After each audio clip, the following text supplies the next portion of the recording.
Hello, human peoples. You're listening to the podcast network of Gamefully Unemployed.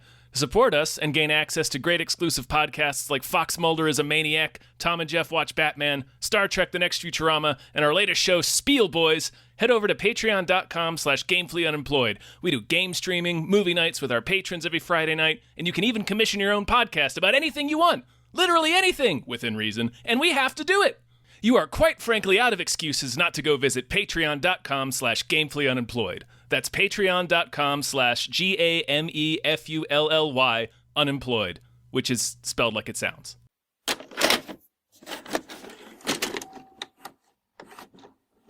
We're in it to win it. Yep. We're here for America. How long did it take you to figure out that Jor-El was Bradley Cooper? Too long. But I did. I got there. You got there. I was like, oh, he's barely in this. Yeah. But, all right. And Michael Rooker is one of the robots. Westworld? Is he? Really? Yeah, he's Superman robot number 1. So that's how he got a Rooker in there. Sweet. You got to slide that Rooker in there. Yeah. Hi, everybody. Hello, everyone. My name is David Bell. My name is Tom Ryman. And we just watched Superman. Man. He signs his checks. Yep. Man. That was his first identity, and then Clark, sit down. No. Sit down. That one's not gonna work. Superman. Miss Lane. Recently, you've come under a lot of fire for what some might. It's a lot.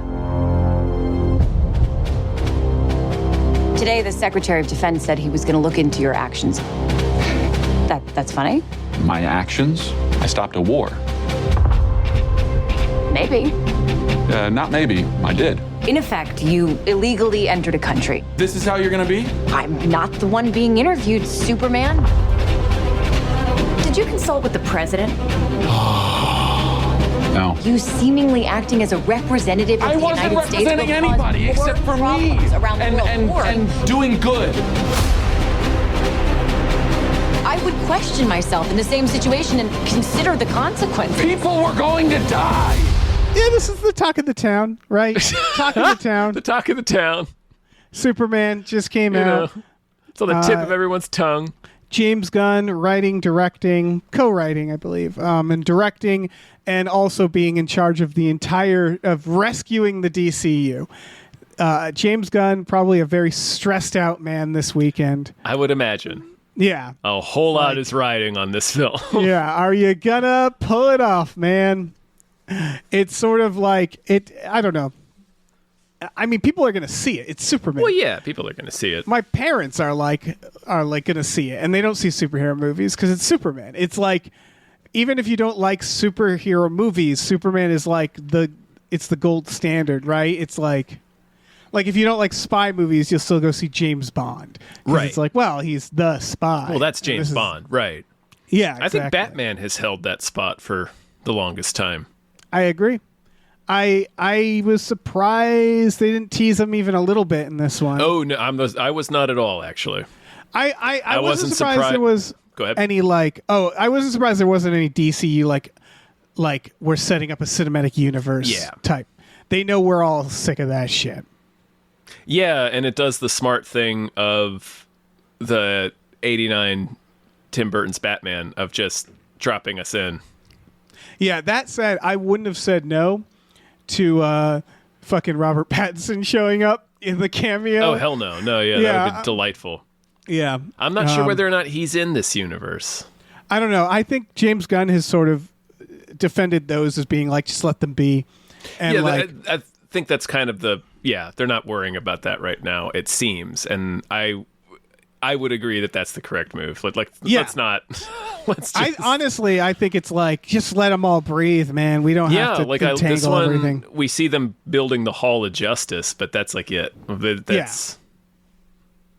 Yeah, exactly. Like, they're not, I don't know. He's clearly concerned with making a movie. Yes. And you see that with Guardians of the Galaxy, where I think he resented probably, I mean, I don't want to put words in his mouth because I'm just guessing, the fact that the Guardians of the Galaxy are like this standalone trilogy, and then they get kind of fucked up in the third one with all the MCU stuff. Yep. Yeah, they had like, and I think he just wanted to make, a trilogy of movies that don't have to have all this required reading around them of other movies. And so I think he very much will lean into like, yeah, we'll make Superman 1, 2, and 3. And then, those are those movies, like you don't have to watch a bunch of other movies to understand those. Like, I think that's the right way of doing it. Anyway, how did you like Superman? I liked it. Me too. Yeah. I enjoyed it a lot. I had a great time. Are you a big Superman fan? I am, yeah. I like Superman a lot. I will say that James Gunn's tricks are showing. He definitely has a lot of like. Here's the thing: is I like his tricks though. So do I. For example, do you mean like, for example, a musical sequence in a oneer while Yes. a bunch of people get elaborately murdered? Yes. Yes. He loves that. He's good at the needle drops. He's like Tarantino with the needle drops. Yes. But yeah, that specific thing, the animal. Yeah, just weird, like gross cute. Gross cute, also Krypto. I meant specifically. Oh yeah. Regular cute. But also cute. like, here's a weird little freak. He loves weird little freaks. He loves weird little freaks, weird little goblin freak. You feel bad for it when it gets killed, so you're on Superman's side with that one. But like the dynamics between some of the characters are really familiar for James Gunn. I still that is to say I don't like we were saying, I still like them. And I still think they effectively served the characters in this movie and the character of Superman most importantly. It's just, it's like That's you can't expect 100% new thing, I suppose, but I don't know. It was hard for me to get completely stoked on this being the foundation for a new DC universe, where it's like, oh, it's more of like a reassuring thing. You know what I mean? Like, It's like, don't worry, it's going to be the thing that you know, and it's like, oh, okay, good, it's the thing that I know. It's a little disappointing, I guess. But well, I guess the question is like, what does Superman mean to you, and what does a movie about Superman mean? Because I'm not a huge Superman fan. I've loved all those films, but I'm not a big comic book guy, so I don't have that relationship. But like, for example, I was like talking to my sister, and my sister's like, I don't really like Superman. I probably won't see it. And it's like, yeah, but if you like funny, fun movies, you'll like it, right? Because it's also a James Gunn movie. Mm-hmm. Like it's James Gunn didn't shy away from making it a James Gunn movie. No. Meaning that it is like, watching this, I'm like, I'm not sure how earnest and how serious a Superman film is supposed to be, I guess. Because you look at what the other Superman films are, including Man of Steel, I guess. Superman is treated I think as... you definitely need to include Man of Steel. He's treated as like this god. Like, he's treated with reverence, right? There's a reverence for Superman. There's some Jesus in this one, too. Don't misunderstand. But like, as one an shot alien... in particular. Oh, yeah. But like the Brendan Routh Superman, like where it's like he's still kind of like always a Boy Scout, very serious, not really a joke. He's the butt of jokes. He's the guy funny people are around. He's always been a little alien. Yeah, but I think... Oh, go ahead. I'm sorry. Finish your thought. Oh, no. And the style itself of Superman movies have always been like very grand, very like, we're going to do a big orchestra score. We're going to do, like, it's weird to see like actual music, a soundtrack in a Superman ending with with punk rock and stuff, which is part of the point of this movie. I think the moral is like, to be good nowadays is to be like subversive, to just believe in goodness and morality. I think that's part of it. Yeah, for sure. But what did you think of that? Like the James Gunn style, which again is very like, for lack of a better word, it leans towards like a punk rock attitude. No, I have a lot of thoughts actually about what you were saying. I think, first of all, just how to do Superman in a movie. I think we'd seen a lot of it. Honestly, like Marvel was sort of showing them the schematics of that with Captain America for the past 15 years. Like, that's like, well, Superman really can just be this. But Captain America is still like, I like that this version of him is earnest, but also self-deprecating. I think that helps. It makes him more human, which I think is what this movie is trying to do, because like I said, I had a lot of things to say, so let me try to organize my thoughts. Okay, so the first thing is, I think the earnestness is important. I think the earnestness is important in his desire to do the right thing. Yes. Like he believes in the right thing to do because he believes in the right thing to do. When he like saved a squirrel, I was like, that's awesome. 100%. Yeah, that is what he does. Perfect. Yeah. And it's perfect. Like you can see, oh shit, I can get a million things out of that. Right? Like, the fact that he will stop everything to save this squirrel. Yeah. That's like, for a writer, you can do a million things with that. Yeah, for sure. Okay, so that was that. And the grandness of it, I think, is a really interesting point to make, because you're right. Superman has always been on this sort of pedestal. Batman as well, although Batman has been goofy on screen in ways that Superman has not. Like, we didn't really get Superman 66, do you know what I mean? Yeah. And we didn't get Joel Schumacher Superman. We got some goofy ass Superman movies, to be sure, but like a comparison I would do weirdly is like the idea of the presidency. There's a certain reverence and respectability that I would argue never needed to be there necessarily, but like we always, like, I remember like Bush, where it was like, look at this guy, he's not supposed to be the president. Yeah, there's like respect for the office. Yeah, there's a certain esteem that goes with. There's supposed to be serious. Prestige. They're supposed to be. They're not, and even Obama. Like, I think that's what like people, there was some shock there where it's like, oh, this is a guy being like really funny and silly, and he could be self-deprecating on social media. Yeah, exactly. Where it's like, what does it mean to be a president? Aren't you supposed to be this like untouchable monolith? What does it mean to be a leader? What does it mean to be inspiring? And like a Superman movie itself is like, isn't this supposed to be like a Lord of the Rings, where it's like grand and like epic and like, I think that has been the attitude before, and this is one of the big gambles of this movie, for sure, is that it's not that. No, it kind of throws it away in a good way, I would argue, where it's like, we're in it, it's already silly.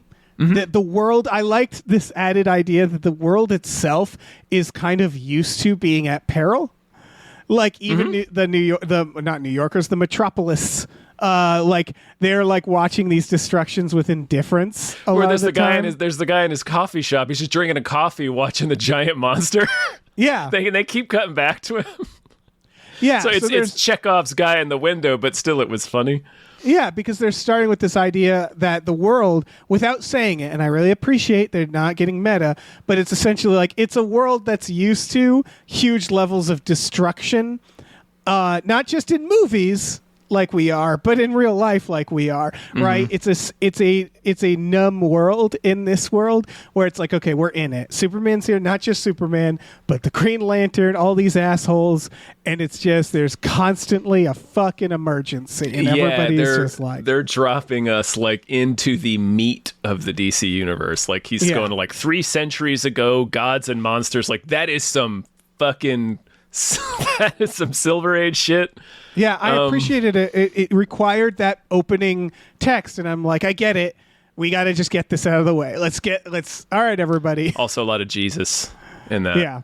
The 3, and then of course, 3, 3. Then it goes down to he's 33 years old. I'm like, we get it. Yeah. He's actually Moses, but that's fine. A Jesus type, you see. Mm-hmm. I like that because that went all the way to 3 minutes ago. He got his ass kicked, basically, for the first time. So they give us a reason why we care. Although I will note that didn't play in as much as I thought. Like, I thought Superman was going to have, like, a complex around that fact that he lost a fight. Right, yeah, and it wound up not being that at all. Right, which is fine.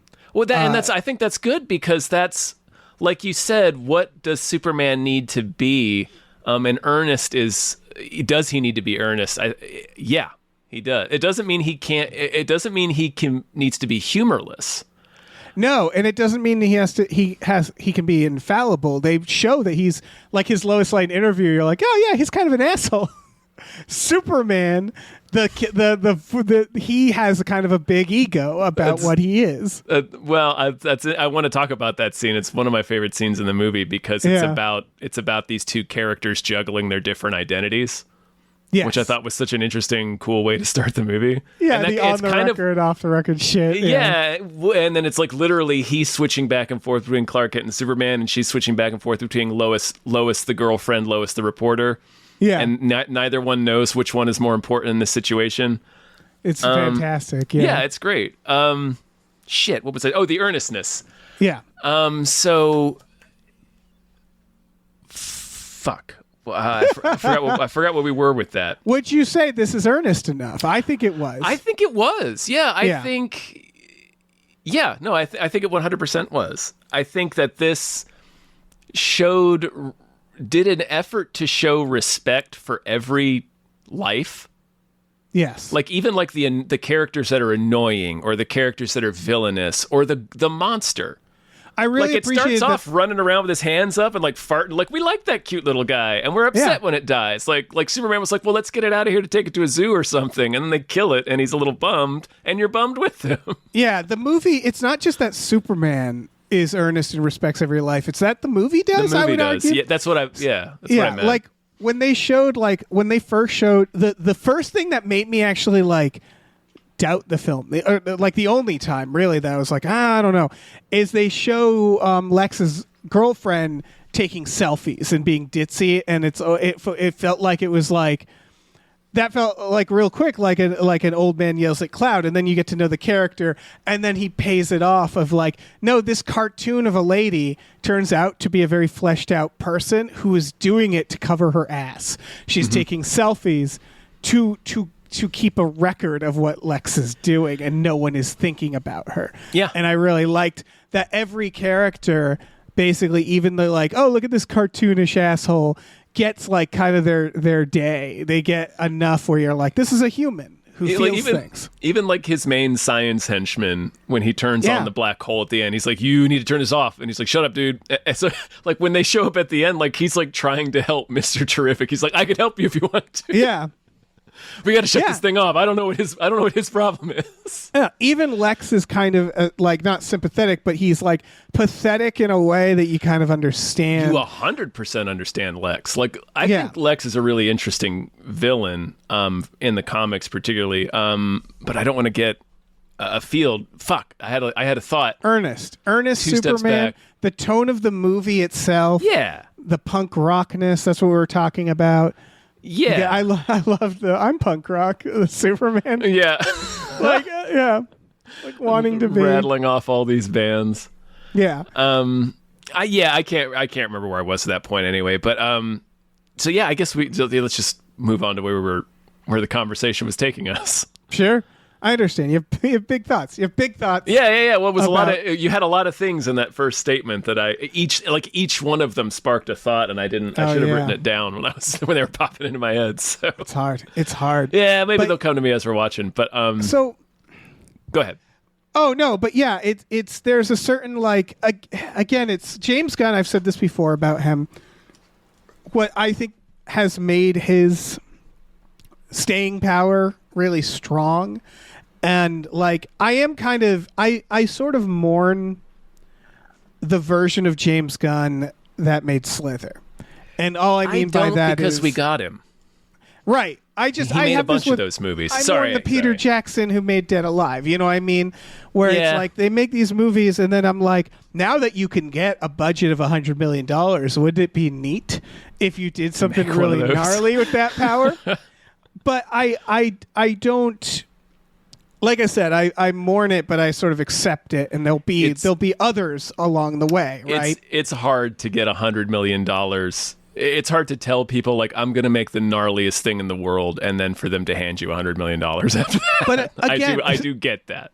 It's weird to keep comparing it to politics, but it's like when a politician that you like, although I can't think of one I like. Why on earth would you want to waste your time liking a politician? Like a grassroots politician who's like, and when they finally get power, you're like, oh, that's great. The right people are getting power. And of course, then they have to go through the system that makes them a different person. You got to play the game. You got to pay the man.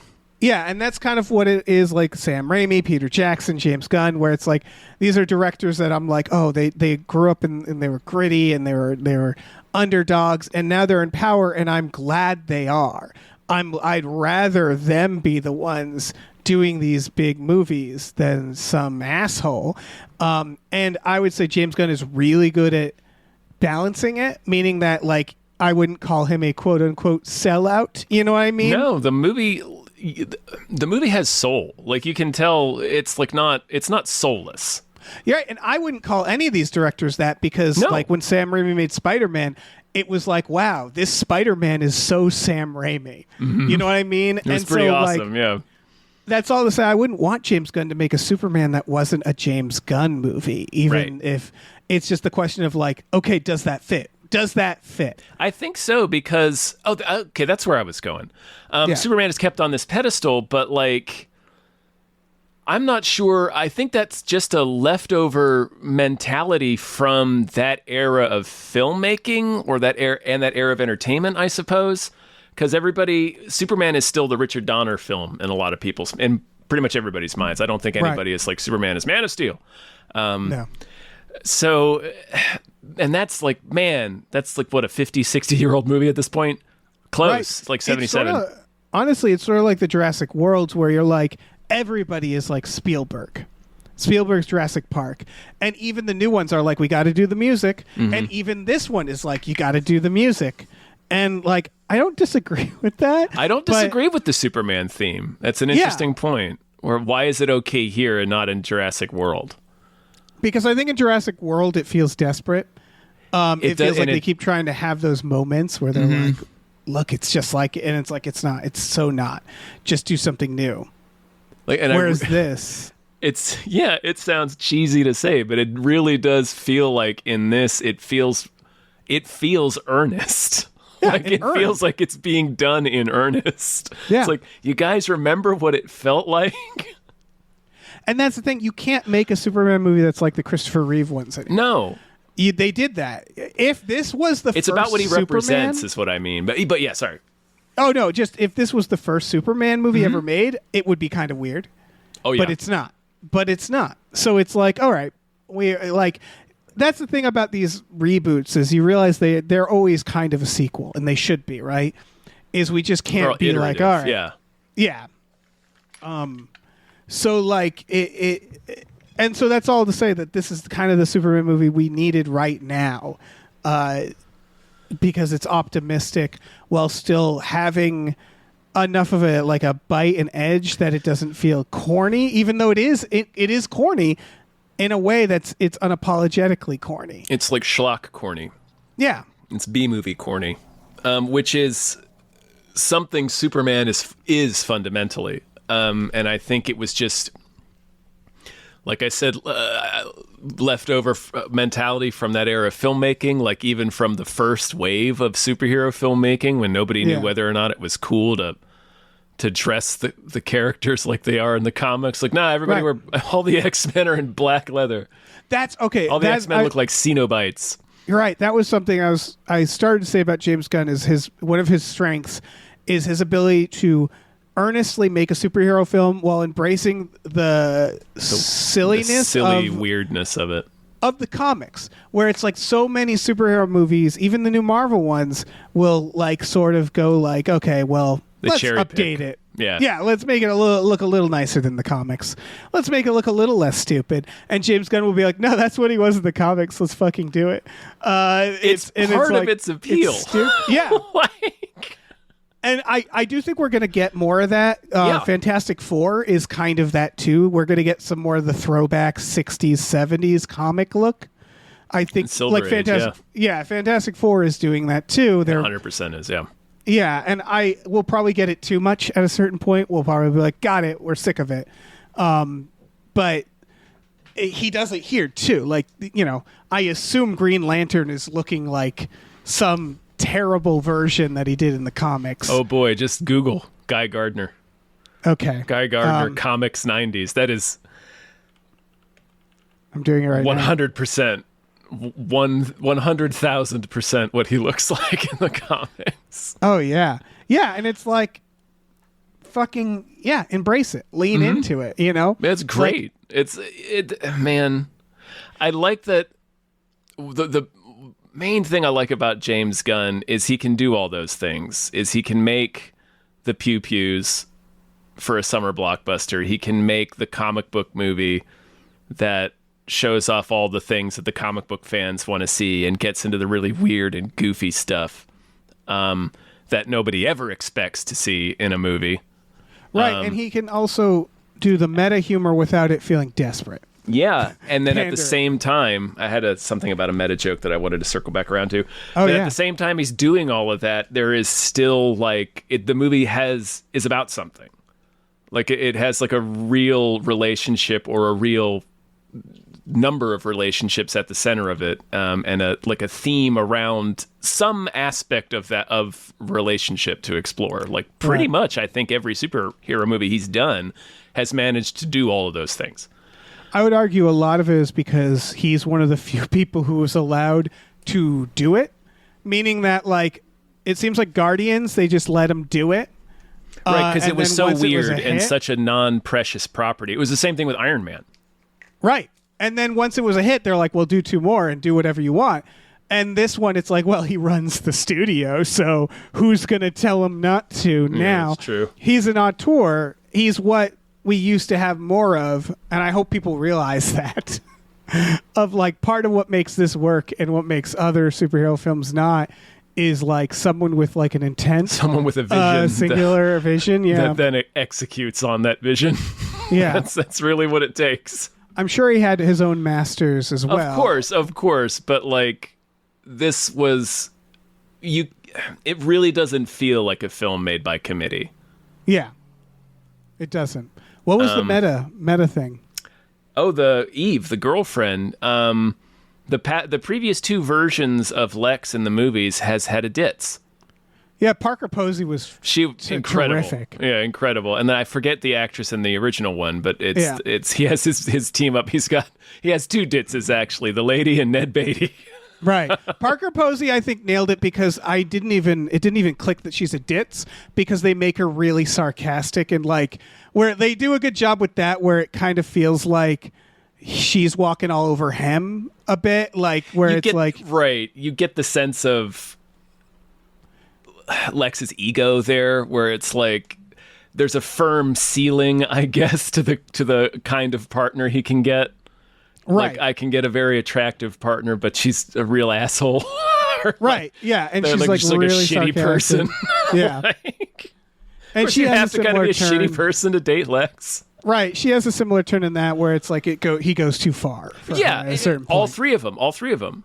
Like right. in the first, I haven't seen the Donner one in a long time, but doesn't she get upset about Superman drowning with the kryptonite chain? Because it's like fucked up. Yeah, I haven't watched that in a while, but yeah, that I can't sounds remember. Right. I haven't watched that movie in forever. Yeah. Somebody is screaming at me right now. Richard Donner from Beyond the Grave. First of all, I would love to see a version. I think weirdly enough, the fucking Kevin Spacey, Parker Posey, and what's that age difference there? That's got to be an age difference, but. That was the only Lex. Actually, I'm not sure. All right, because they both started in movies around the same time. That was the only one where I was like, I can see these two having a good relationship with each other. Like, I can see these two getting along. They're at least more similar in personality, but in this movie, I can see them like watching movies together at night. These two, I'm like, I can't see these two getting along. I could see, I could see Spacey and Parker Posey versions of these characters bonding over road rage. But these two. Anyway, the meta joke was just that he always has a ditz, but as you pointed out in this one, she's actually like the selfie thing she's doing the whole time has been purposeful. Yeah. Like she's using it to her advantage, documenting his many crimes, she's covering her ass. Yeah, it was a great idea. Like, I think Lex is going crazy. I love that Jimmy Olsen is a ladies' man. I thought that was a really funny take on Jimmy Olsen because it's always like, pal. Right, but he's always supposed to be like a dweeb, and then you look at all the people who play Jimmy Olsen, you're like, those aren't dweebs. Right. Like, it's like, oh, he's a fuck lizard. I get it. yeah, exactly. He has her saved in his phone as mutant toes. Yeah, he does. Yeah, he's like a nightmare to women, it seems like. It's that dude from Righteous Gemstones. Oh, okay. Yeah, I liked him in this. His arc is basically Bunk was Perry settling. White. Oh, yeah, sorry. he seemed. Oh no, he seemed the most like. Well, I'm just here. Like He really did. he doesn't have that much to do, and he's just doing bunk basically. He's just like, oh. It was a real like Burt Reynolds and In the Name of the King. Yeah. Or like, it's just like, here I am. He's the actor I would nominate for the actor who, like he's the actor on set that would imagine someone being like, wait, so you haven't heard of Superman ever? Like just the one guy who's like, nah, I don't know what any of this shit is. Spunk having no idea. Yeah. Wendell Pierce just not knowing who Superman is. Yeah. I like that little fantasy in my head. It's a very similar character. They both smoke cigars. Yeah, exactly. Bunk and Perry White. That's how they got him to do this. They're like, yeah, you can smoke just cigars smoke on constantly. Set. They had Beck Lois Bennett Lane. in there as the sports reporter. Good Oh, old yeah. Beck Bennett. Who's Lois Lane? Marvelous Miss Maisel, Rachel Brosnahan. See, I don't know the Miss Mavel. Mitch Maisel. Mitch Mavel. She was great. I thought she was a good Lois Lane. She was. It's really, I think. Honestly, in my opinion, the best of the three. I we've think had she in might the be. films, I think Terry Hatcher for the Adventure Superman, they made her like a shrew. It was awful. Oh, I wasn't. Like, I was counting the movies. I haven't seen. Oh, yeah. I haven't seen Lois and Clark. It's that thing where it's like she has to be an idiot because when you make a TV show, she has to continuously not notice that he's Superman. And she's always kind of the butt of that Which joke. is like so dumb. Just let her know he's Superman. Like, which they do here. I love that they do the opposite here, which is that a Where lot she of won't people stop kind telling of know. people. Yeah. I really like that Why do idea you just that he's trust not. everyone? Yeah, that he's not particularly good at people. No, he's like, a bit of a dummy. keeping the secret. I really liked that idea because Yeah, it's like, and what are they going to do if they find out? What are they going to do? And then she's like, "You need to be careful about interviewing yourself. People are going to figure that out." Yeah, the interview again. He has like an ego. I wanted to talk about that scene. Yeah, that's interesting that you interpreted that way.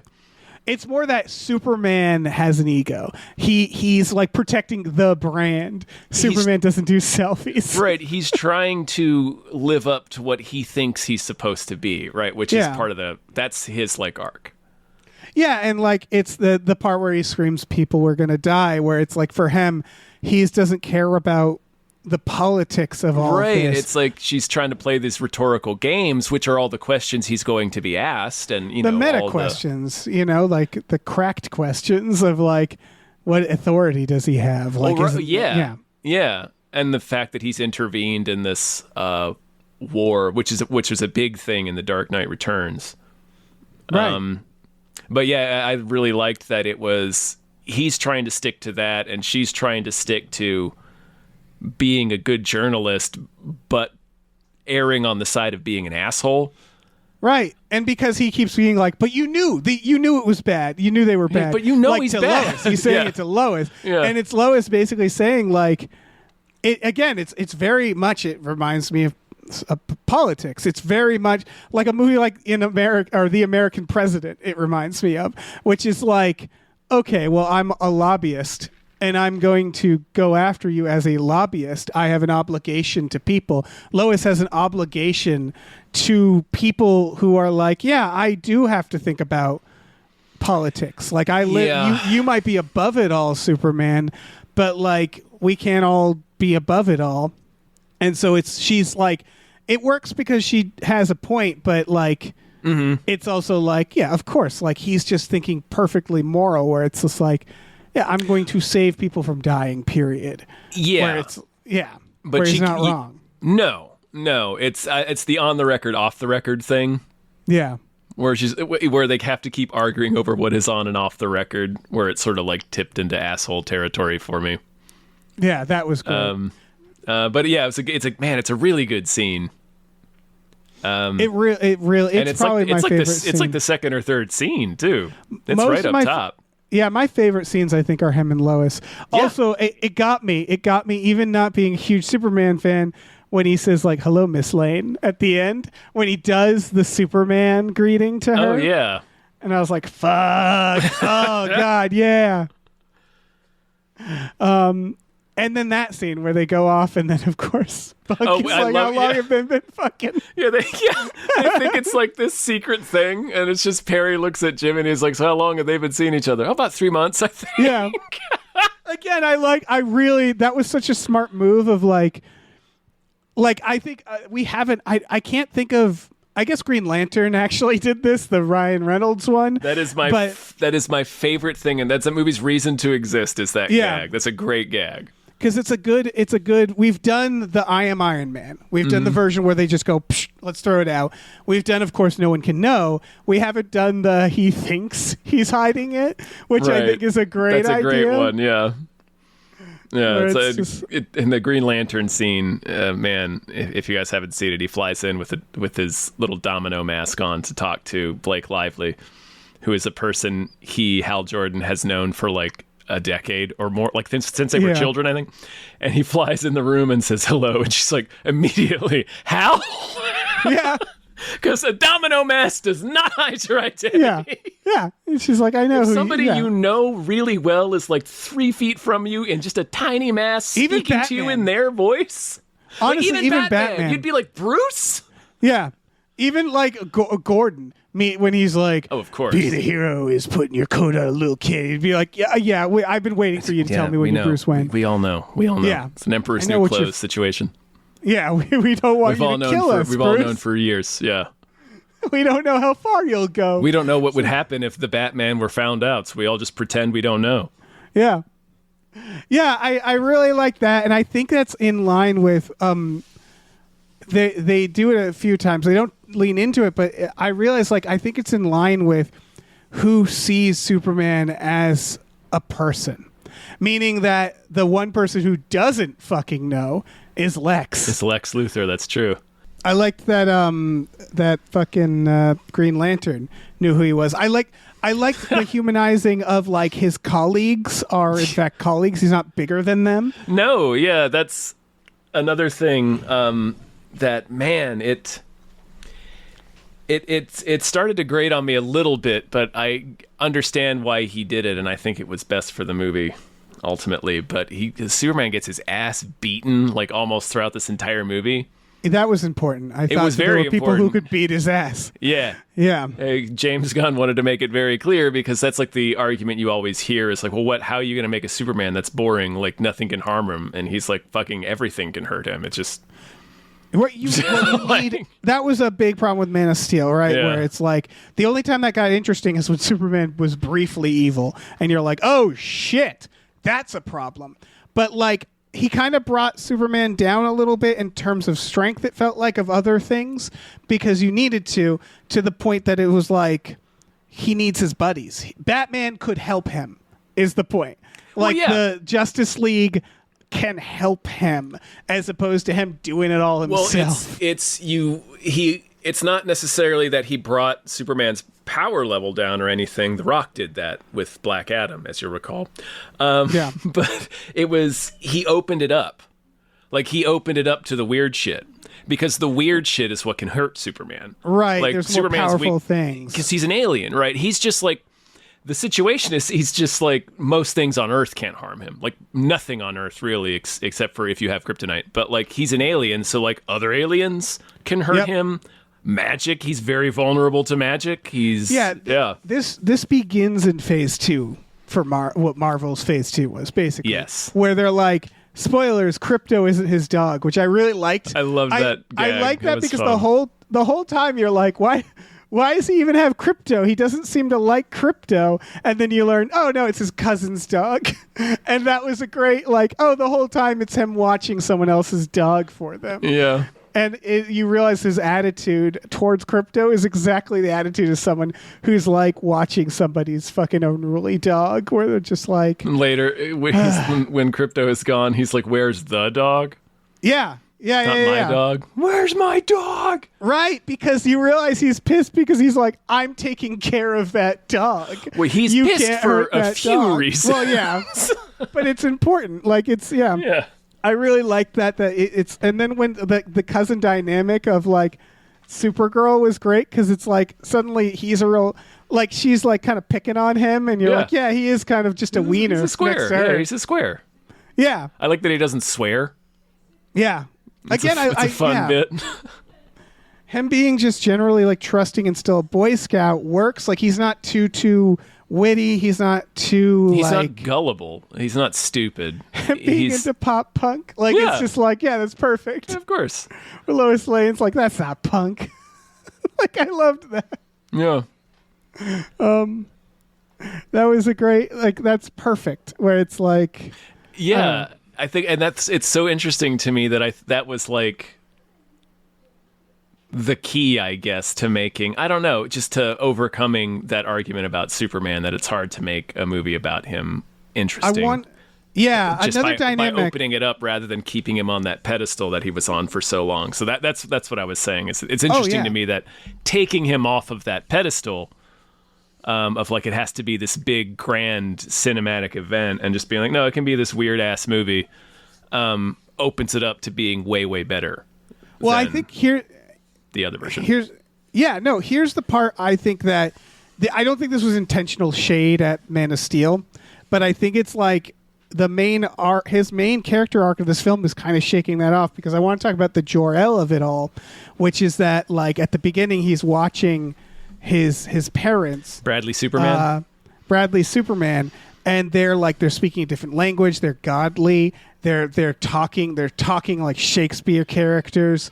You can't read their expressions too. It's right. It comes off as creepy from the beginning, honestly. Yeah. And they're the ones who are like, we task you, son, with protecting, the big, where it's like he's trying to live up to that. And then you learn they decrypt the second part. And I don't know if this was ever in the comics. You learn that they're pricks. Like, they're not good. They're Maybe.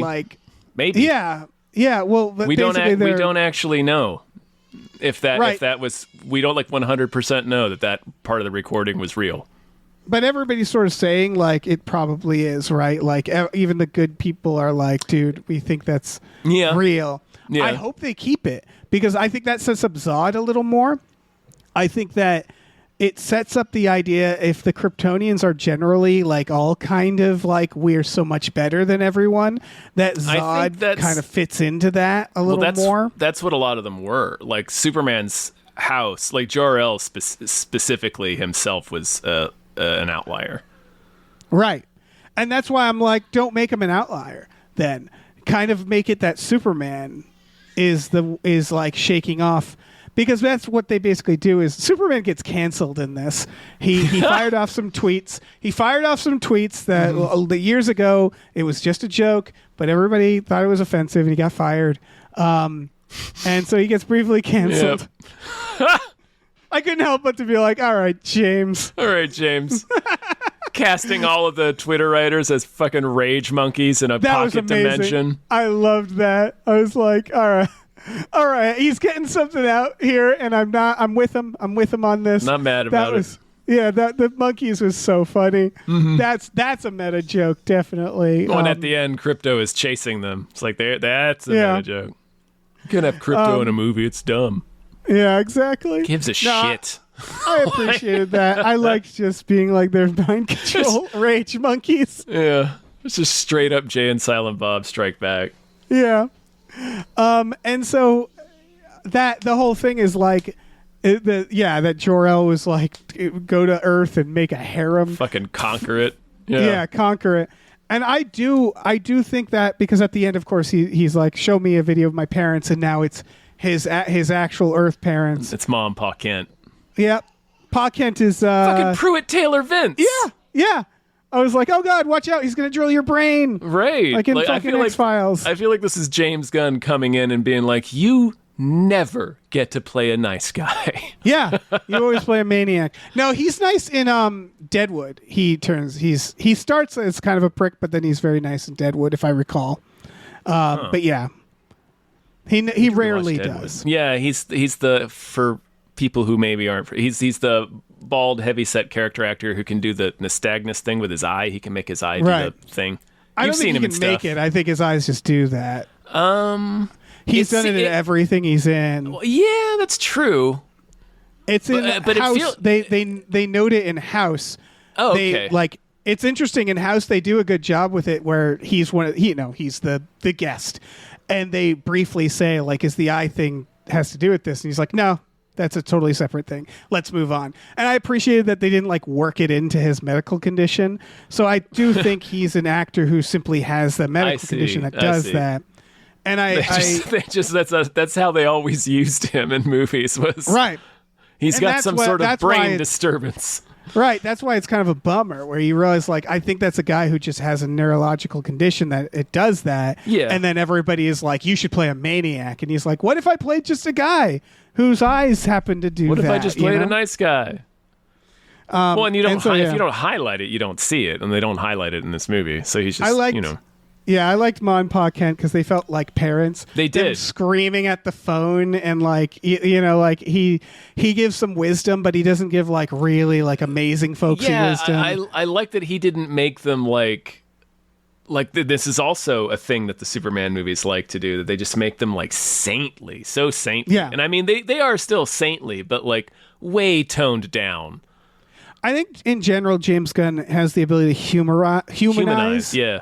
Superheroes in general, where no one seems larger than life. Everybody, and again, some things I prefer the other way. I like Lord of the Rings. I like that everybody speaks like an asshole. Oh no, I like both things. I like Dune. Yeah, exactly, it's good to know which deserves which, and I think he's identified that superhero films rarely need the other version. It's the Eternals. Oof. Exactly. And that's what, seeing Jor-El, I was like, that feels like that's the Man of Steel version that they're sort of throwing away, which is fuck these weird eugenics assholes. These godly people who are we are better. We are and that's what I felt like Man of Steel fell into, right? Is him killing everybody in Metropolis to fight Zod. Always felt like it was he didn't actually care about people, No, they were trying, they made the choice itself symbolic of that without having the character ever really seem to experience it.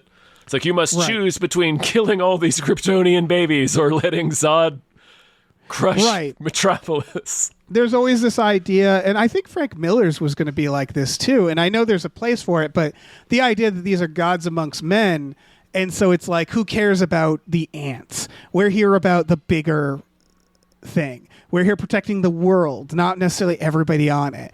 And I like this version where he's no, I'm going to save that squirrel. I'm going to save every fucking person I can all the time. It's not about the greater good. And Lois kind of challenges him because that's what the war thing is, right? Where it's you who are you to step in a war? And it comes down to him of I'm saving people. I'm just saving the people on the ground. That, I don't know. They made a good job showing that distinction and kind of brushing off. I think Man of Steel went too far in the other direction and I think Marvel did too, where it's you feel you kind of don't where it's superhero worlds don't feel fun for anybody but the superheroes. Yeah, they just become fascist utopias. Exactly. I know that's people groan and roll their eyes, but it's a thing it's a thing you have to deal with at the center of a lot of Marvel movies. It's a fucking fascism. It's fashy. And you can get real fashy with Superman real fast. Yes. Because it's one man. And so to give Superman this very basic idea of I'm just saving lives in danger. Yeah. Period. Is a good idea, I think. And he's emphatic about it in that scene where she's interviewing him and really dragging him over the coals. She's going after him like we were saying, she has the responsibility to as a journalist and honestly as a human being, as a citizen of Earth. Right.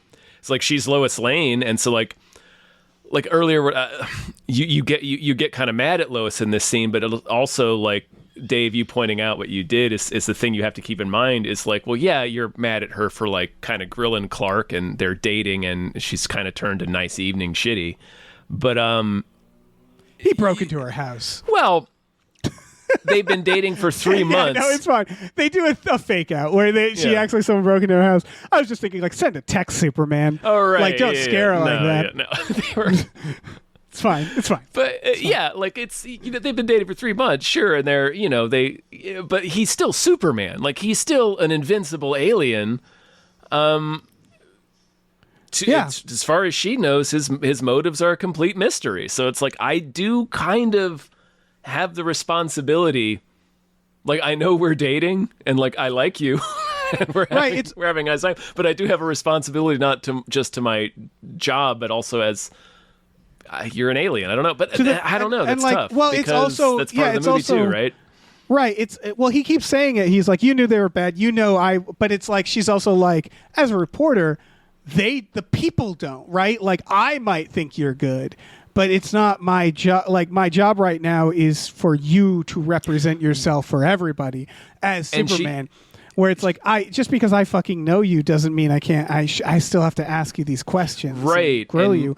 Because you have a lot of power, and like, I might trust you with it, but I know you. They don't. It's kind of that dynamic of like, and she also, because he keeps hitting her on that. It's like, well, he's bad. He's bad. The bad guy who's the clear Netanyahu analog. Yes, it's very very clearly what Superman has done is intervened in Gaza.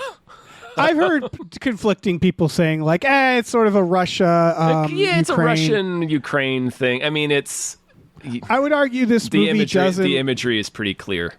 I liked that review about this, and I would agree with it. Was that this isn't a political movie? It's just that they're real life supervillains. It does feel like that, where I'm like. Lex Luthor, they even have a line where they say conservatives and liberals agree that Lex Luthor sucks. So like that's in Sean this Gunn, universe, too. That's the Sean Gunn cameo. Yes. So in this universe, like he's not political. It's just that basic morality seems to have become political in our world. But it's like I would argue this is not a political movie in a vacuum. No, it's not. But the imagery is clear. Like none of the people who are being invaded, they don't have guns or tanks or weapons. Exactly. It's not Ukraine. Yes, that's true. Yeah. But anyway. But again, I think it's more of like, it could be inspired by that. It could be inspired by a lot of war criminals. Sure. It's aggression. It's an age-old thing. Yeah, it just happens to be the current one is that, It's cyclical. It happens throughout history. Yeah. Anyway. That's what I mean is like this movie could have been made 50 years ago. It's relevant whenever. Right. Rich people have always been ghouls and villains ever since Scrooge, where it's like... Yes. Yeah. Again, these are very basic moral tales. I believe some of them are in the Bible. Like it's like, yeah. Yeah. It's not anything in this, like obviously he can't help but to add a little modern sensibilities into it, but yeah. Anyway, what I was getting to is... right. When he's drilling her about how like the Netanyahu guy is bad, like he's full of shit, like he doesn't want to do anything but just kill these people, right? And then he keeps hitting her with that, and she eventually says, "Well, no, I don't know that. Like I heavily suspect, I believe that's what he's doing. I don't know that. Like I don't have evidence to show that he's done that." And I think. That's like it sucks, but it's like when it's making him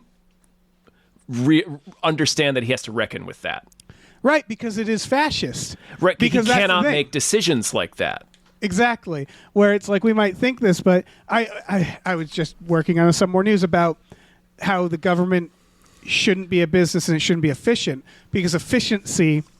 Where it is like, okay, well, how is a business efficient? You have Jeff Bezos calling the shots, and everything he says goes. It's like you just can't do that for a government. You have to be inefficient. The process is inefficient. Justice is inefficient. That's the story of every superhero, Daredevil, etc. Where it's like, yeah, you can't just go kill the guy because what if you find out Oh, he was innocent after all, like through staggering coincidence, or even if he was, you're setting the precedent. Exactly, where it's like, yeah, Superman, you just can't do that. Sorry. And this movie kind of ends up just being like, yeah, fuck it. It's a superhero movie, baby. Hot girl's gonna drop this motherfucker from the sky. Sure fucking does. I was kicking my little legs at that point, though, where he was like, I saw, so it's hot girl swooping in and grabbing him. I was like, oh no, man. And he's like, oh, I was like, no, she's from Thanagar. You're barking up the wrong tree, dude. He's like, you won't kill me like Superman. He's like, nah. She's either gonna drop you or like toss you up in the air and hit you like batting practice. The made up country, I feel like we should do both. There's two made up countries. I know. I wish that one country in real life would just take the hit. Like, I wish it was always Australia or something. Like, I think we should just make it like this should have been Australia invading New Zealand for, like, we should just pick a country, right? And just like every movie should be like in the movie world, they're monsters. Would that work? Canada should jump on that grenade. Canada could, raise their hand, Canada. Who has and say, beef like, with Canada? Who genuinely has beef with Canada? We'll be the monster in every movie. Mm-hmm. But this is fine too. This works too. Yeah, I think that works. It's fine. I had mentioned Lex. I think Lex is just an interesting character anyway. Nicholas Hoult. You love a good Nicholas Hoult. Love him he playing was great. a goblin. Yeah. His sneers was like, oh, fuck. Like, he was doing cartoonish sneers. It was great. Yeah. And they had a bit of a Bond theme for him. Yeah. Like, it was really fun in the score. When he has that little spaceship, it was perfect. Oh, again, because when his building turns into a spaceship, it was just like, yes. Like, he's evil Iron Man, essentially. Yes. He is. And he plays it very fun, and I love that, like, when he gets caught, he's, like, trembling, and, like, there's tears coming out of his eyes. Yeah, he's enraged, but, like, he's pathetic about it. He's like a little kid getting caught. A little bit. And there's also what I think, I mean, it's definitely that, but what I have always found interesting about Lex is the reason, like, his whole thing is he just objects to Superman. He objects to the existence of metahumans. Right. So I like that he embraces the envy in this. Exactly. Yeah. It was almost like him. We mentioned earlier that James Gunn is really good about humanizing these characters, and the thought I had about that was what he's really good about doing is absolutely, he just sits down and is like, okay, well, as big and goofy and operatic as a superhero or supervillain gets, there's still like an identifiable emotion in there, right? That's like guiding their actions, and that scene is almost like Lex explaining what his is. It's envy, and this is why. Right, and it's like proud envy where I see that. If Superman existed, there'd probably be a part of me that was like, I'm building a suit. You'd be like, what if this guy has a bad day and we all die because of, like, you understand where Lex is coming from. I want it. Exactly. I want to fly. Exactly. Fuck you, man. Yeah, why don't I get to fly? Why does this guy get to make all the decisions? Around, I'd be like, fuck you. But I mean, at the same time, it's more that Lex objects to it not solely as a human being, although they have done really cool, like, Elseworld stuff. Like, if Superman lands somewhere else and is evil, like, Lex is like a powerful force for good. That's great. Because he hates Superman regardless. Like, they're fated. Like, they're always... Yeah. But... So it's not totally from just a humanistic perspective, like, I am offended on behalf of humanity. It's clear here that he's an Elon Musk type who enjoys a tremendous amount of wealth and power, and the presence of somebody like Superman threatens that. Yeah, because it's not as powerful as him. But as an aside, all of his alliances don't mean dick if a blue and red suited alien can just zoom in there and throw the tanks away and be like, fucking stop it. A meta joke I really like that no one in my audience laughed for because they let it go by really quickly is when he steals the dog and Superman smashes through Lex's door into his office, and the secretary goes, "I'm sorry, sir. I tried to stop him." Like real quick, she says that. Like it's like that's a line in so many movies where like the assistant is like, "So sorry, sir," when they barge in. Like they've done that in the X-Files. I just really liked that for Superman just breaking the door off. Yeah. Sorry, sir. He does pause. He flies into the outer room. He walks into the office. Yeah. So he does walk past his receptionist's desk. Yeah. It's really good. Yeah. But yeah, that I don't know. That good Lex. There's been a lot of good Lexes out there. Oh yeah. But this is probably the most human, I would say, the most like you're saying, like he feels and he's probably the most pathetic, where he felt like sniveling. I would say there's like levels. Like Jesse Eisenberg was just doing Max Landis, but also he's probably the most like, it's not his fault, but they were like, let's make him like the Joker for some reason, where it was like, he was the most like kind of chaotic. He was sniveling. Yeah, he was sniveling too. I did like his sniveling patheticness. Whereas then you go to like Gene Hackman, where you're like, I kind of want to hang out with this one. And that's a problem. Gene Hackman just plays him as a grifter. Yeah. Yeah, I do like the grifter versions. And this is also like kind of about land. I like that it's always kind of about land. It's also a little bit of a real estate deal, yeah. Yeah, I like this version where they're like, he keeps brushing off that they're like, you stand to make a lot of money off of this. You stand to make money off of this. And he's like, no, this is about Superman. And it's like, but also, you stand to make a lot of money off of this. He does keep saying that's just a bonus. It's like, this is the reason I did all of this, was to give me an excuse to kill Superman. Right. I like this weird little black hole universe. Yeah, his pocket universe. That shows up in Peacemaker. Oh, sweet. Remember, I don't remember. Robert Patrick has a pocket dimension where he stores all the gear. Yeah, you're right. I liked Peacemaker in this. I like James Gunn saying, like, I'm not letting go of Peacemaker. No. Sorry. He's here. He's here for some reason. I guess you'd have to amend some things. You would, because they do have a Snyderverse crossover. But it doesn't matter. I think you can just glide right past it. Who cares? I think James Gunn has earned the right to go, like, I'm taking my toys to here. Like, these are my toys. Yes, they were in the Snyderverse. Now they're over here. Why? I don't care. I don't care. They're here now. Because it is. I was going to say, he's taking Jason Momoa and making him a different character. Like, yeah. So you're Lobo now.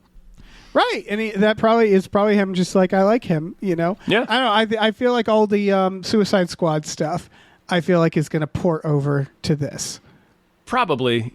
You'll just have to, I mean, they did it in Marvel with the Hulk. It's easy enough. There's like one or two continuity things that you just have to ignore. The problematic, I think he's earned it. Well, the problematic one is Rick Flag. Right. Well, he's Frank Grillo in this movie. Well, it's senior, right? Isn't it like there's two? Maybe. I thought he's like the older Rick Flag. Young Rick Flag is, spoilers, super dead. Yeah. Yeah. I was gonna say he's dead in Valverde. Yeah, I think they're.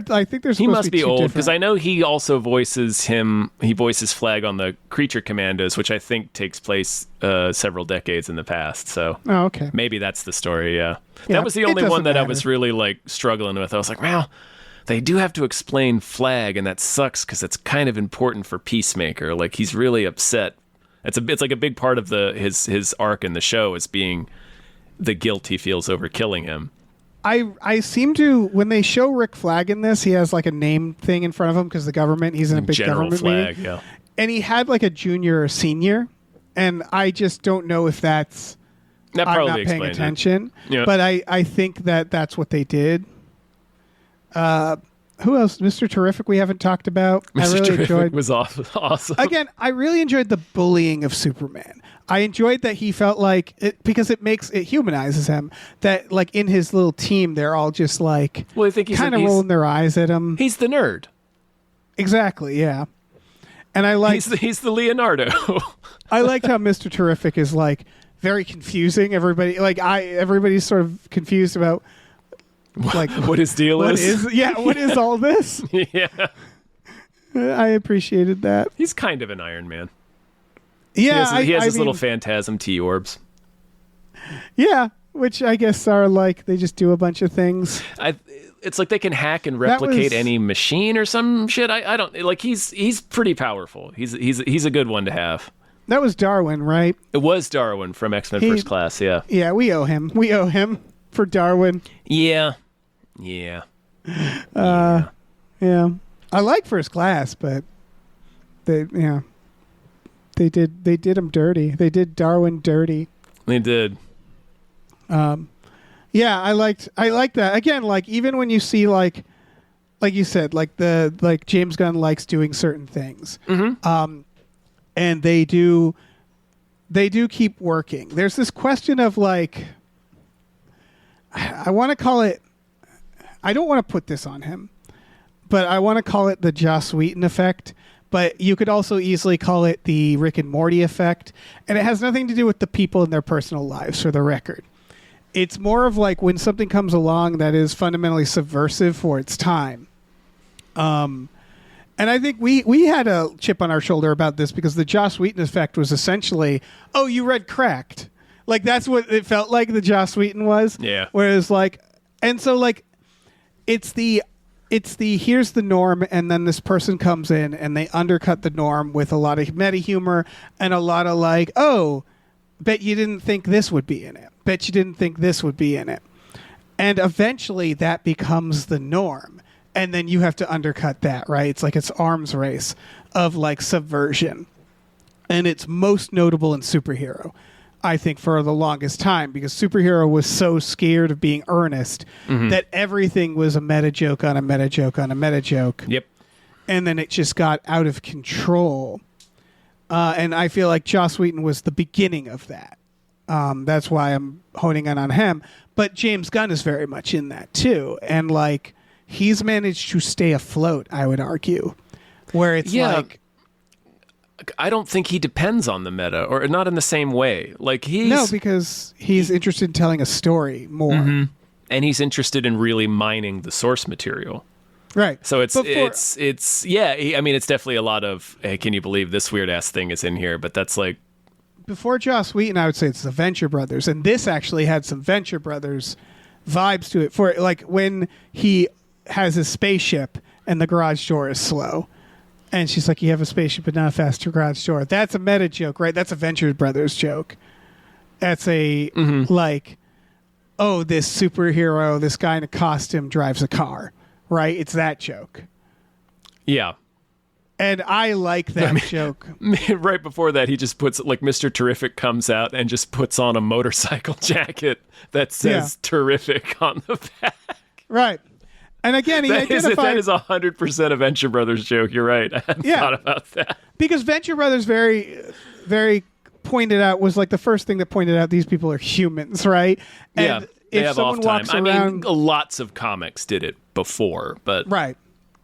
If someone walks around calling themselves Superman, they probably have an ego. Like, it's that thought, where it's like, all these guys who have the audacity to dress up, it's like, yeah...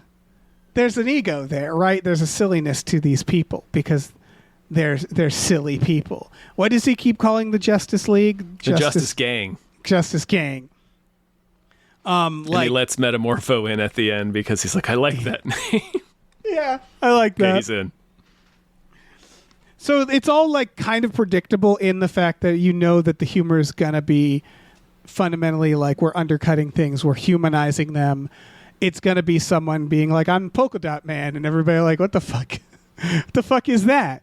And it's like, Niche throws polka dots. And that's what we're going to do. I don't know. I still like it, even if I know the mechanisms of it. You know what I mean? Me too, yeah. As long as it's still fun and interesting and still has characters, you know? Yeah. It's something like I think you should leave. Tim Robinson's humor, every new season... I'm like, I kind of know the types of sketches he does now. I still like them. You know, like I kind of know the formula. I still really like it. Yeah. Oh yeah, I know. I totally get it. Yeah, everybody has that. Yeah. Like, yeah, the Spielberg formula. I still eat up Little Stevie's movies. Exactly. Everybody's favorite band kind of sounds the same after a while, you know. Anyway. It's tough with comedy because comedy ages. Yeah, quicker than anything. Yeah, whenever something feels subversive and new, it's like give it 10 years, and suddenly Judd Apatow, for example, you'll look back and go like, those movies man, are unwatchable, man. Yep.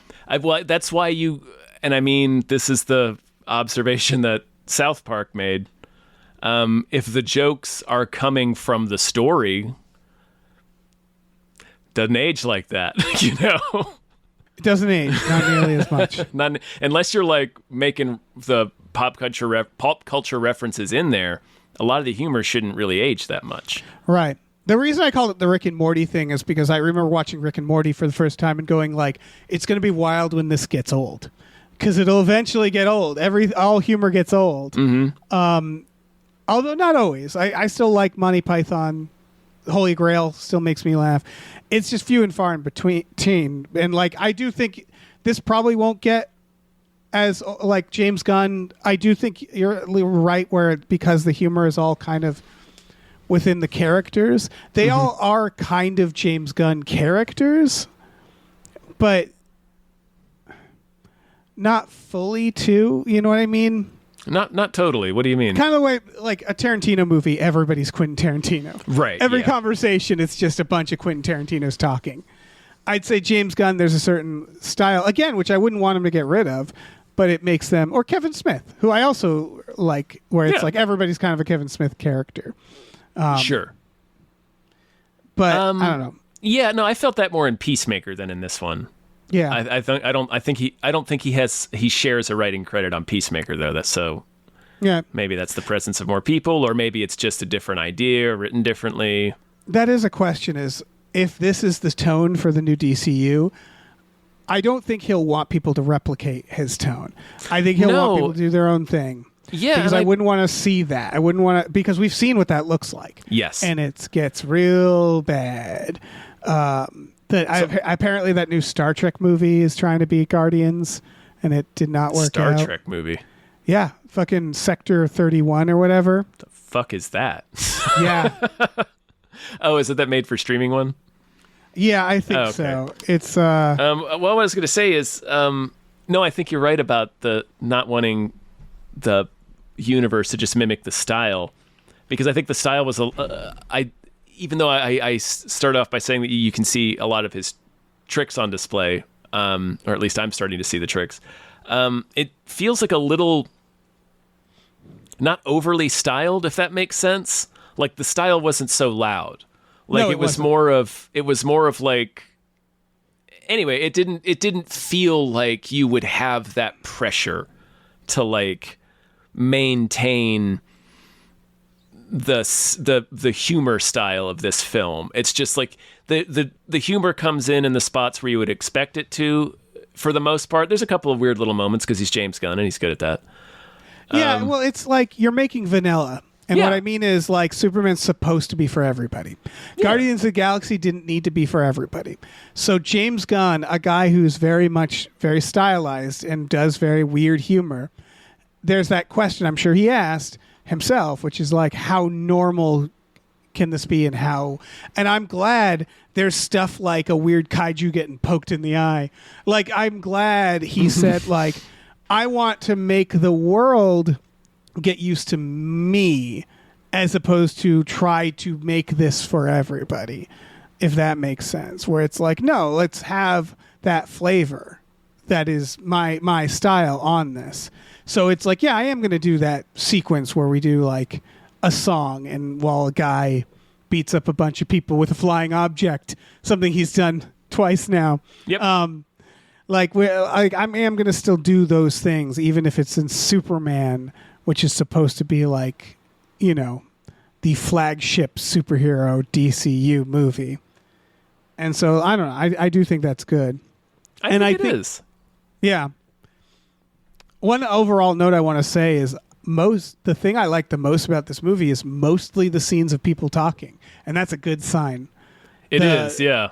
Yeah, especially Lois and Superman. I liked, even though it was it's a meta joke, but I liked it, them having an emotional scene while there's a big giant monster being fought in the background. Mm-hmm. And I like that Superman doesn't feel obligated to fight everything. Well, you're right, because it is a meta joke, but it's also it's important for the character. It's establishing something about the character. It's establishing something about the universe, the world. Yes. That's really important.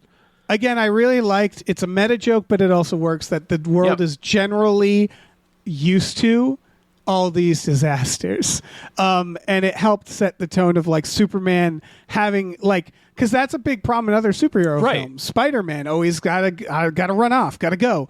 And I'm almost sick of that. I'm sick of the relationship stuff with these, where it's like, who, you know, you need to be part of my life too, Superman. You can't just go off for every emergency. It's a very lazy conflict.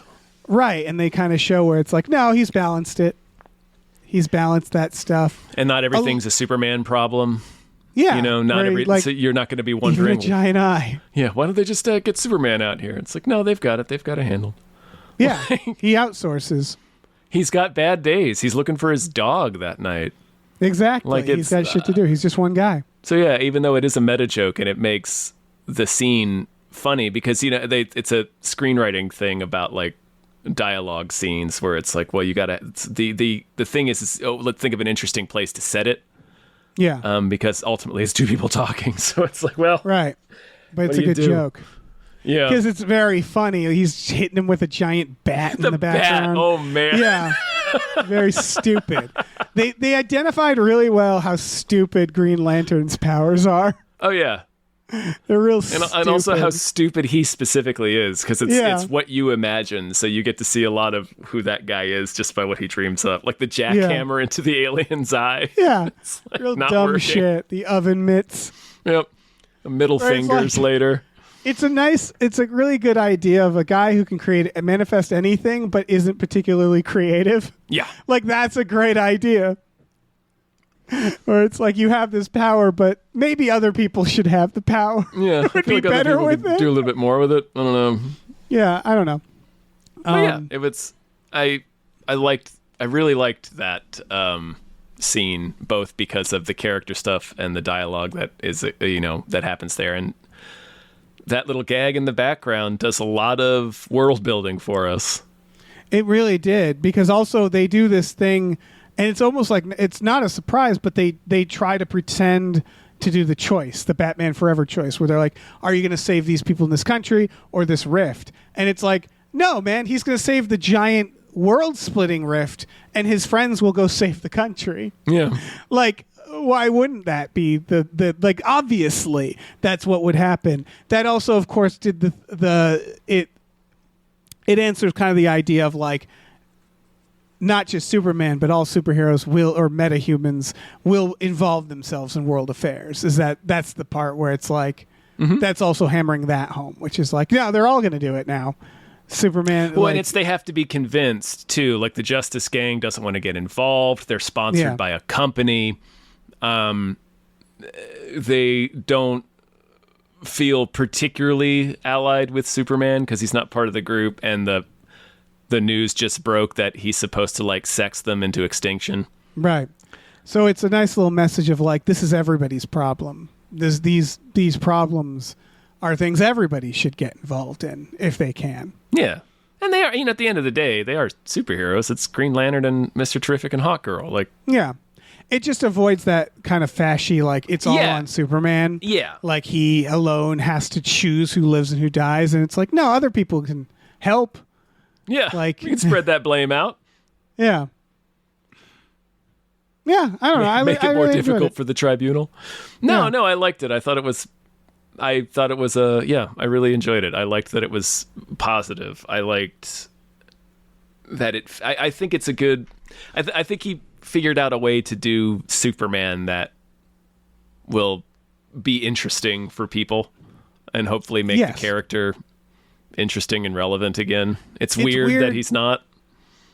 Well, it's weird that we haven't gotten this version, basically Justice League version, where it's like they tried to do it, but it's weird that they didn't jump us into it, because it's like Superman is sort of like, it's like Batman, where you're like, oh my God, what do we do? What do we do with him?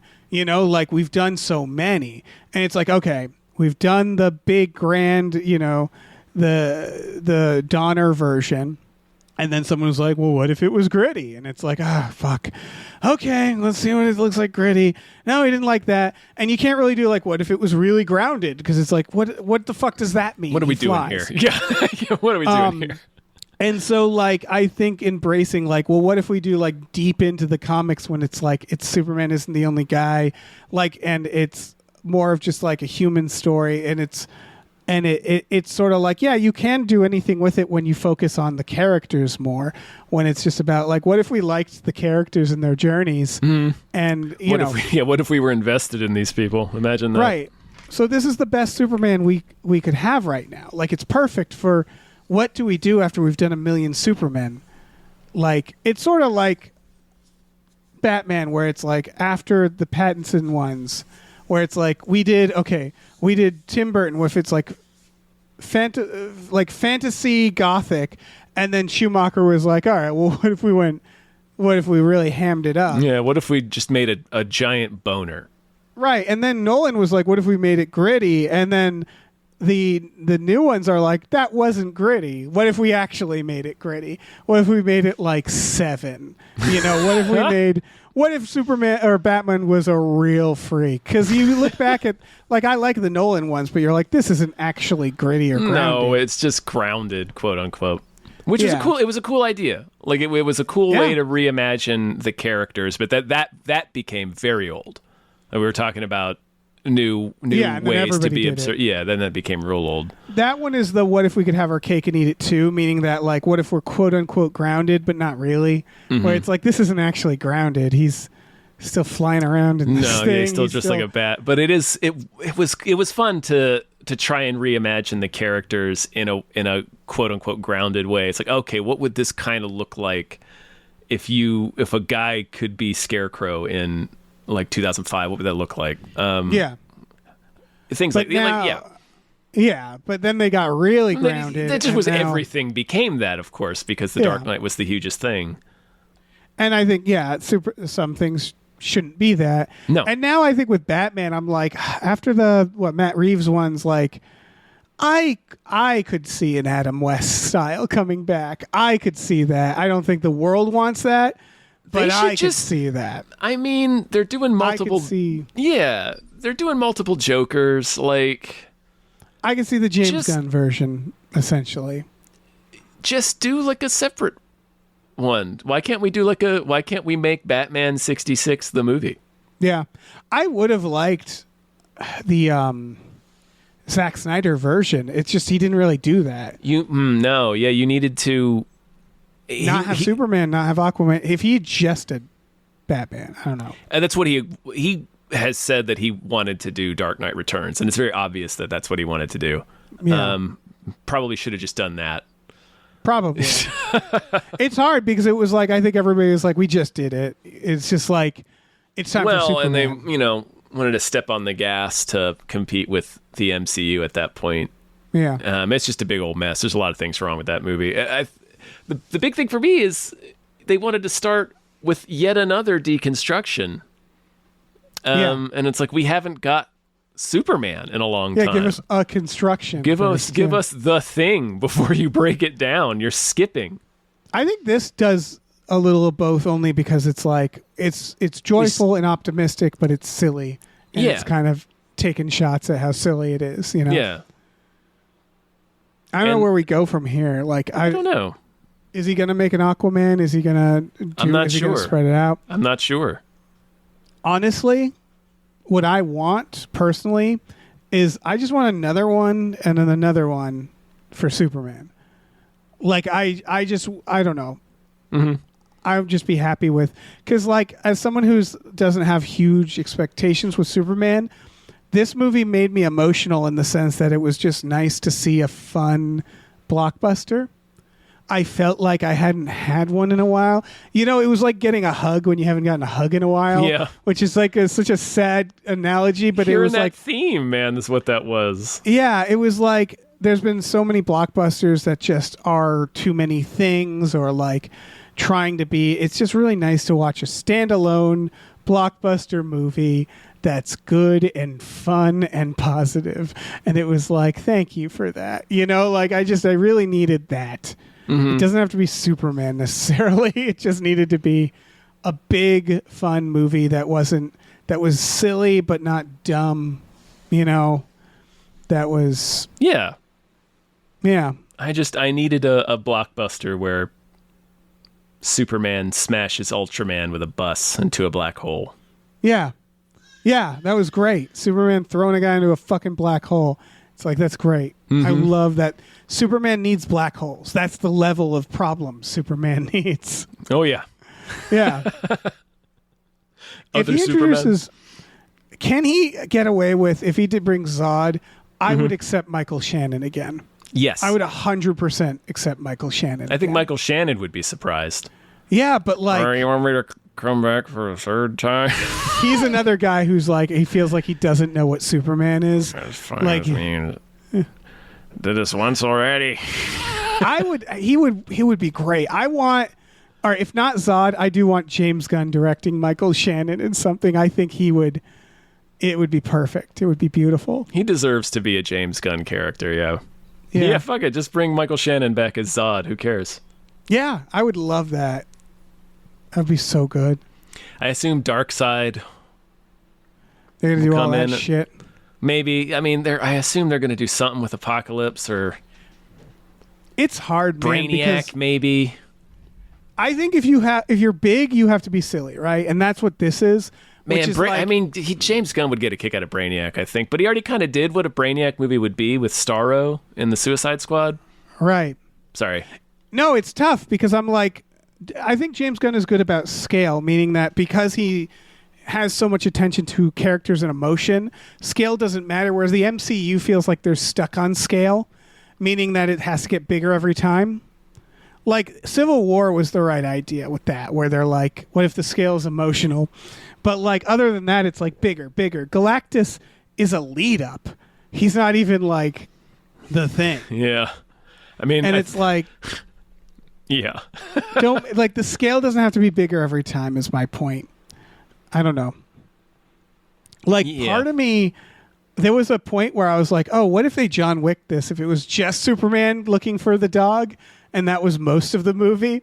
It's like, I could see a Superman where they just scale it down like that, where they do something where it's like, it's not the fucking fate of the universe. Because they just did it. They did black hole. Lex Luthor's going to rip the world apart, Well, at least Where it's Metropolis. Yeah. Like, I don't know, Guardians of the Galaxy feel like it did that really well. Because the third one, it felt like, there's still fate of the world, but it was a lot of more like fate of like these 5 test animals. Yeah, like that's how true. it felt. Yeah. Like that's what I mean. It's like you can scale it down, right? Yeah. Like Thor tried to do that, where they're like the third one that's just like these kids. Oh no, there was still like world That's the god fourth killing. one. That's the fourth one. Yeah. That's what I mean. Is like I think they shouldn't be afraid to be like these To tell smaller, these stories. people. Yeah. Yeah. I don't know. Like I said, there's an expectation for Superman, like you said. Yeah. So I don't know if that would be tough for that. I don't know. It's hard when there's already black holes and the world's splitting in half, right? Where you're like, well, shit. How does it get bigger? It's already very big. Yeah. I think audiences expect things to be big. So it's like, maybe don't rest it on that. But we'll see. Yeah. We'll see where this goes. See what this goes. I got nothing else to say. Me either. I love the little DC logo at the beginning. Oh, that was cool. The Yeah. old-timey Superman breaking his chains. Yeah. I liked all the little punk music. I like Yep. Superman ending with punk songs. I was like, Pretty it sweet. was fun. Yeah. Well, thanks everybody. Thanks for listening. Thank you. We have a Patreon, patreon.com/gamefullyunemployed, GAMEFULLY unemployed. You go on there for $5, you get access to a bunch of exclusive podcasts like Tom and Jeff Watch Batman. You guys should do your own Superman review, frankly. I guess it would betray the show. We could. You'll eventually be covering one of these, I'm sure, because Batman will show up. Batman will inevitably show up in some way. I don't know if it'll be Pattinson. Yeah. Fox Mulder's a Maniac is another one.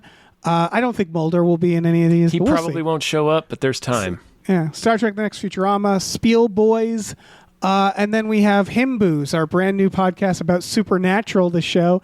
Those are all $5 a month. You get like hundreds and hundreds and hundreds because we have backlog. Fox Mulder is Maniac, every single episode. We've done them all. It's done. That's a full series. It's a full series. Yeah. Just there for you to listen to. We watch movies every Friday night as well. A lot of fun on there to be had. So check it out. Yeah, we also have a store. Head over to gamefulunemployed.com where you can find a link to our Teespring store where we have all kinds of cool original artwork by cool original artists like Michael Vincent Bramley, Starlene Hodge, Justin Brown, and others. So check that out.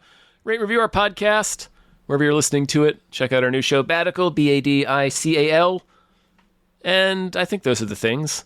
Yeah, those are the things and more. There are more things. We're people too, you know. We have like layers to us. Yeah, just because my Kryptonian parents sent me here. Yeah. Yeah, don't treat us. We're not just dicks with voices. Yeah. You know? Yeah. It's not my fault I was sent here to stud out an alien race. Yeah. I was going to get canceled. so gross with it. Yeah. It's so gross. It's gross. Superman's part of gross. what makes you think that Lex made it up. I don't know. Superman, Because it is all coming from Lex. I wish. Yeah, you're right. I don't know. He even says though in private, he's like, that was a freebie. Like he says, the guy says like, oh, that was a good fake, and he's like, it wasn't. That's why I don't know. It doesn't seem like it's fake, but we'll see. Yeah, I don't know. I didn't 100% trust it. Mm-hmm. We'll see. We'll see. I don't 100% trust you. Mm-hmm. Oh no, we can't trust each other. Mm-hmm. No, I mean, oh God, we do all our podcasts with guns pointed to each other. Yeah, yeah. It's like the bar scene in Glorious Bastards. Hey, listen, our music is produced by Chris Corlew. You can find him on twitter.com as the Corlew or go to shipwreckedsailor.bandcamp.com. Our channel artwork is produced by Michael Vincent Bramley. For more of his work, go to mvbramley.art. Our episode artwork is by Justin Brown, available on Twitter as Justin T. Brown or at artnessbyjustinbrown.com. And finally, additional artwork is by Starlene Hodge. You can find her work at starlenearts.com or on Twitter as StarleneX. Cool. Goodbye.